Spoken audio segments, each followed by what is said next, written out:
I heard 2 shots. The first one missed. The second one hit me in the shoulder, just here. Hello, I'm John Bathgate. I was leading Amazon Summit to Sea expedition. I'm a former Royal Marine Commando. I'm Ian Roberts. I'm also a former Royal Marine Commando. And survived a pirate attack in Peru. So the plan for Amazon Summit to Sea was to travel down the length of the Amazon from its highest source, which is the top of a mountain in Ecuador called Chimborazo.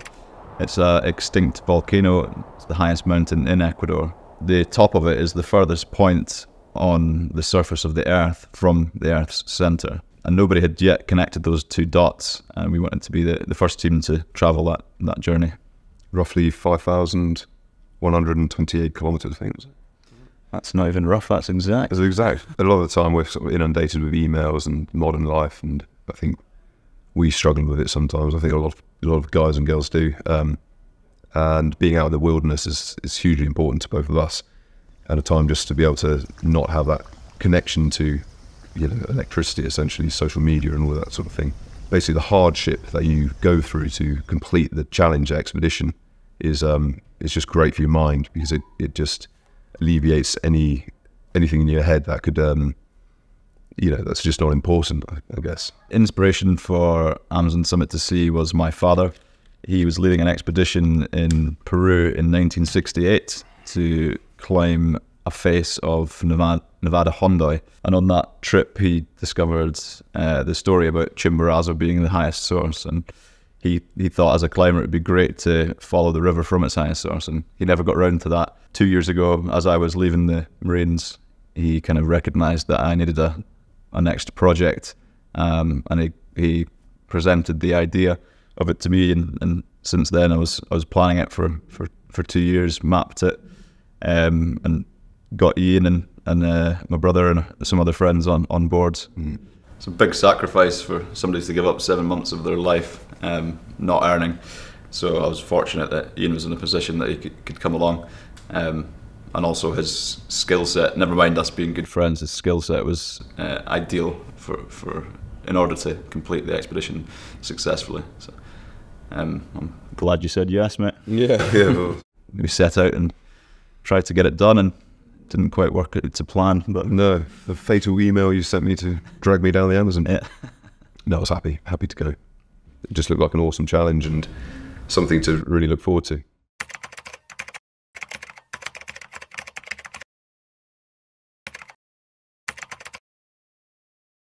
There's only one way to follow the Amazon River from its highest source, and that's picking our way down the river as water flows. And the Pastaza, which leaves Ecuador and goes into Peru, is not a well-travelled way to get into Peru. When we did get into Peru, nobody had seen a Westerner for 10 years. They had heard that Westerners are trouble. Most of the villages that we went into, we had a hard time explaining to them that we were not a threat, and we were simply trying to pass by. And on a couple of occasions we were, I guess abducted is the right word, until we could prove to them that we were not a threat. The first instant was probably the most worrying for us, because we weren't experienced with it. We paddled past a community, and about a mile downstream from the community, 2 pekis, which are long native canoes with engines, caught up to us. I think there was 11 guys on board, some of them holding machetes, and all of them shouting at us, and threw ropes around our canoes and forcefully sort of brought us to the side. But at no point did I think this is going to be a fight. However, I think we were ready for it just in case, but nobody was openly aggressive. They were shouting, but they weren't making moves towards us. You have to look at them to know they were not bad men. They just were confused while we were there, and kind of, I think they, as blokes often do when they're in a group, they just rile each other up. So we were just come to be quiet and meek and try and understand what they were saying, and eventually we were taken, sort of dragged back to their, not forcibly dragged, but the boats we were towed upstream to their village, and that's where we sat on a kind of panel, wasn't it? It was like the entire village, all the villagers came into this hall and sat us in front, and basically it was a kangaroo court, and they were trying to decide what to do with us. We had to get past everything from our pockets was taken out and put on the table, and it's I'm sure everyone can relate. If someone asks for your passport, it's usually only, you know, at immigration that you want to be giving your passport over to anyone. But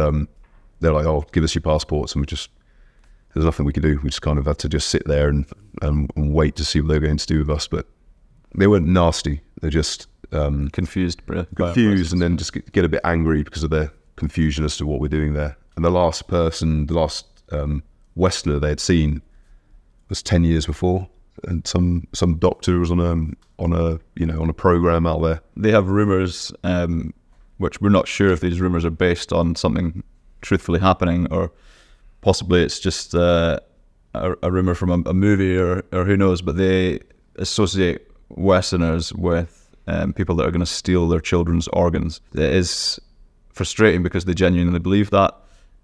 So when they were searching us, they were looking for surgical equipment, anything we could use to take organs from children. And once they discovered that we didn't have that equipment, they became a bit friendlier and eventually allowed us to pass by. Yeah, it sounds ridiculous because you sort of think about it. We're in Canoe. We don't have engines. We can't get anywhere quickly. We don't have refrigerators on board to be able to store any organs if that's what we're into. Those scenarios, I guess, helped us understand how the rest of the expedition would go. We were very comfortable with the nature and the environment. It was dealing with the people, which was sometimes frustrating. Sometimes it took a long time, but once we'd dealt with it a few times, we were able to navigate that a bit easier. And it also enabled us to see if people were dangerous or not. Being abducted sounds dangerous, but you can tell in the guy's eyes if they're dangerous men or not, and they weren't dangerous. But when we were eventually attacked by pirates, the look in their eyes was different.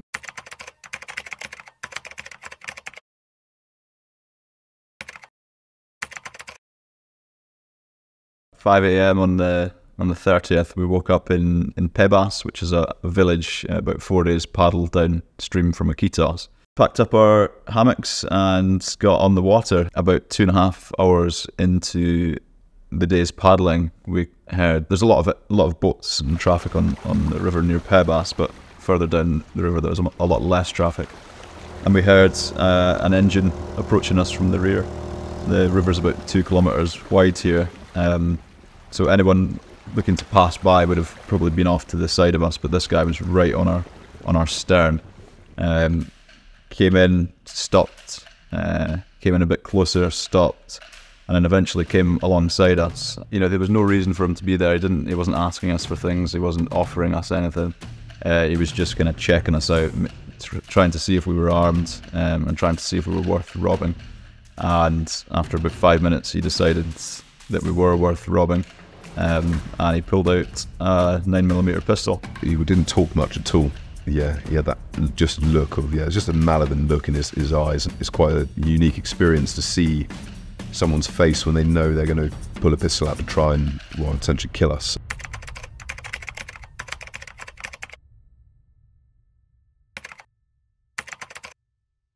The guy that ended up pulling the weapon out was quite a young looking lad, shorts, football top, cap on, and blatantly drunk as well. You could see the red lines in his eyes from 2 or 3 days drinking. Yeah, it's been Peruvian Independence Day a couple of days prior to that, which is a big festival, so he might have been suffering from a hangover. We went to leave.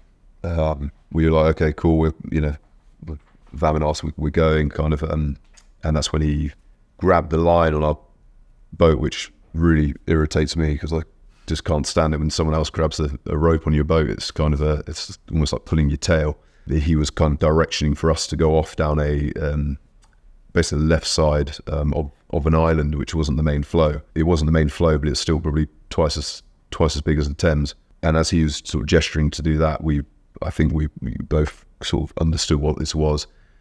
But before we could really do anything, he pulled the pistol out, and it changed the dynamics completely. I had a paddle in my hand, and he was close enough, so I thrust my paddle and sort of high up in his chest and put him off balance. Just I didn't want him to be able to get that pistol up on aim.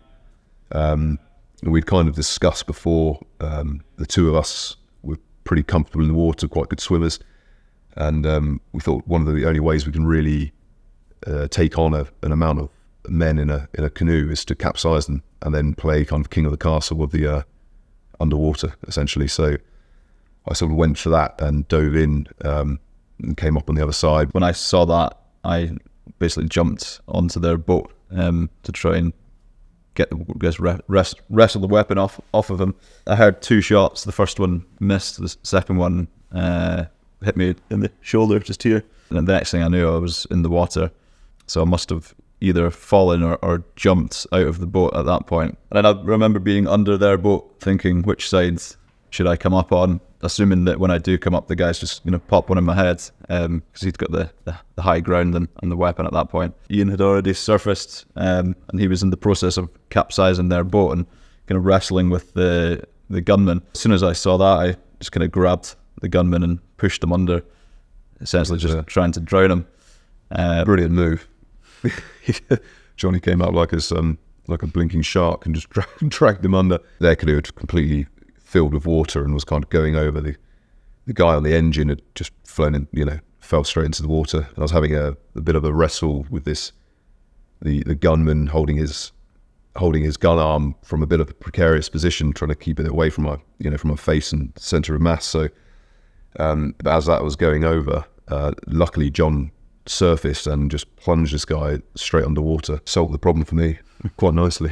But then you got shot again, didn't you? Yeah, so I probably should have been aiming for his weapon hand instead of just plunging his head under. He shot me again through the leg, and at that point I sort of realised that I needed to get this weapon off him as quickly as possible. And we were in murky water, and I wasn't able to see, but I was able to train my hand down his arm and found the weapon at the end of his hand and twisted it out the back of his hand and fired 2 shots in return at him. And one of them hit him in the hip, and then I was able to surface, and we swam as quickly as we could back to our boat, which had drifted off slightly.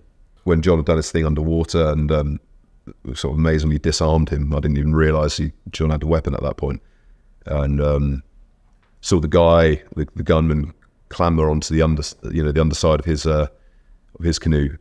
See he didn't have the weapon, so I was like, John, let's get out of here. And we swam over to the canoes, and that's when I got in first, and then John said, he said, I've been shot twice, and I think I swore quite a bit. I thought that's not ideal at all. But John, he's functioning and managed to get back into his side on the canoes.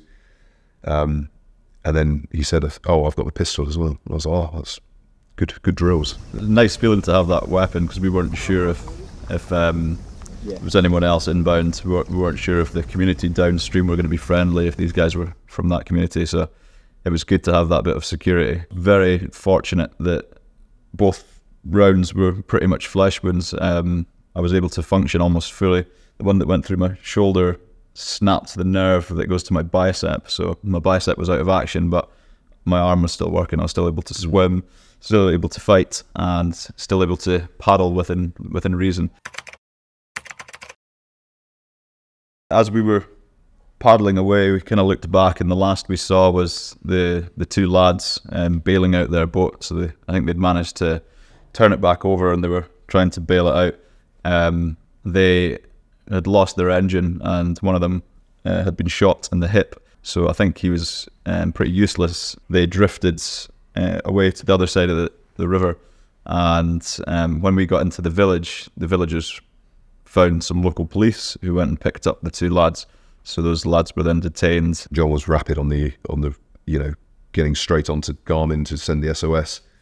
I was paddling back in, and he gave me the pistol to sort of check the magazine chamber. And we had 4 rounds, and we worried that these guys would have friends that would be chasing them up, and we didn't know if the village was going to be friendly. But luckily we saw a couple of guys on the bank, and we were shouting help. And we saw women and children on the bank, which is just a good sign that the men will behave. And the guys that came to help us were, they just see it, going from looking at one face of the attacker to looking at these guys' faces, there's a huge difference. They were just lovely blokes who came in and helped us, and it was a real relief, because we were like, oh, thank God they're going to look after us and get us into the village. And we just sort of showed them where the pistol was, because we didn't want to look like we were going to be a threat. So and it went from there, really, didn't it?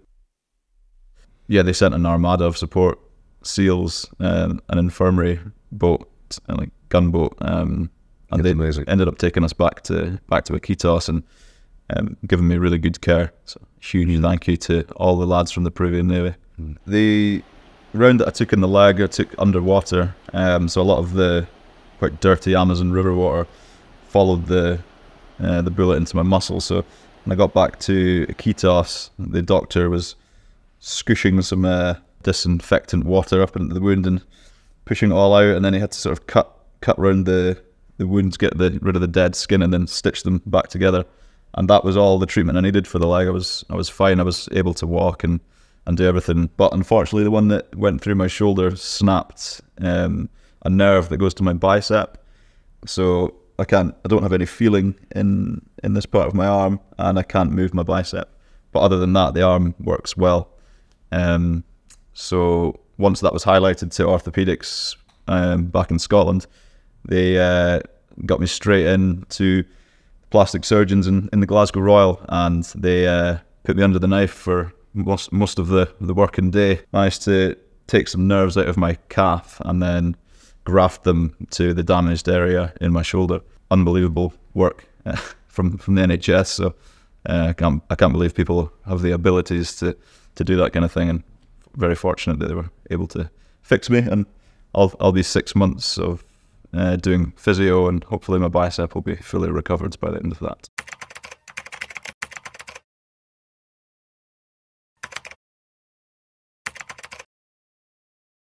Between Jan and I, very aware of PTSD.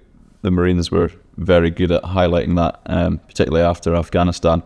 Throughout our careers in the Corps, we were aware that you need to talk about these things, and we've talked about it a lot. We've done a lot of interviews as well. It does resurface, and you do think, sometimes you're like, that was a bit weird. But you just have to talk. You have to just talk, and it's hard to do. But there were points when we were on the river. I think it flashed through your mind that John could surface and see me sort of, floating face down. And when John had been shot, I remember him sort of getting his kit off, and I was just praying that it wasn't a nasty bleed. If I had to do sort of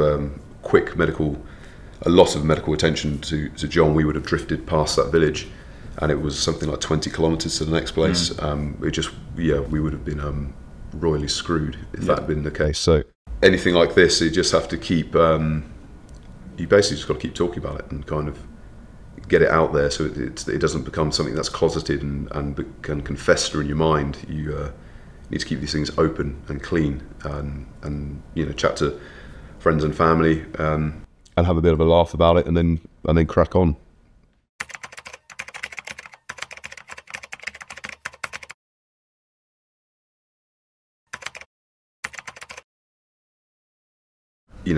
Two lads drunk pulling a pistol is not. Peru's got a population of something like 33 million, so it's not. Two guys can't define a country that large, and the amount of lovely people that we met out there. So it's not really. It wasn't ever really a question that it was going to finish when John got shot. It was just a case of healing up and getting back there to finish what we were doing. Yeah, we wanted to raise money for three charities initially. The Royal Marines charity, RV1, which specialise in mental health, and Rainforest Concern is the other one as well. Yeah, so Rainforest Concern conducts a lot of work globally, but especially in South America, protecting rainforests, which is a hugely important job in order to continue the health of our planet. So we felt really invested in them, and we wanted to raise awareness for rainforests around the world.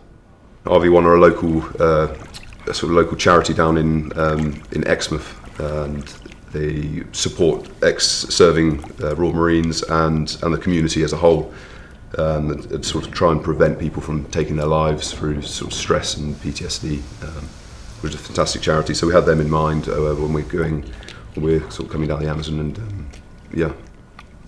trying to complete the expedition. So we're going to take a bigger team back, and it will essentially be mostly bootnecks Marines that will be coming with us. So we're more secure for when we return to finish the job.